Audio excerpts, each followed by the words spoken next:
মেসোমশাই অর্থাৎ অভয়ার বাবা, তিনিও আপাতত সাথেই থাকবেন।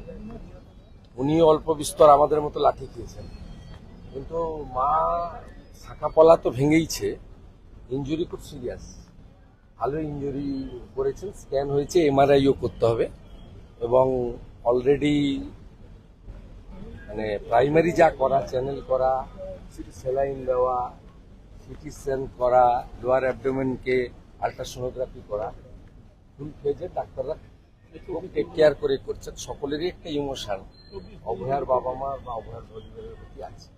একটা অরাজনৈতিক আন্দোলন, সেখানে কি এমন ঘটনা ঘটলো, লাঠিচার্জ হলো? এক্ষুনি কি বলবে, অ্যাডমিশন নিলেও মানে she is not okay, she is serious, তবে জ্ঞান আছে, কথা বলার চেষ্টা করছিলেন, আমি বলিনি। দুটো চোখ থেকে অঝরে জল পড়ছে, সেটা হয়তো মেয়ের বিচার চাইতে গিয়ে মার খাওয়ার জন্য হতে পারে। পেনও আছে, আমার সামনেই ডাক্তারবাবুরা কিছু চেক আপ করছিলেন, দেখলাম উনি মানে ডিসকমফোর্ট ফিল করছেন। মেয়ের জন্য এতদিন আন্দোলন হচ্ছিল, মেয়ের জন্য অভয়ের মাকে আজকে এইভাবে একজনের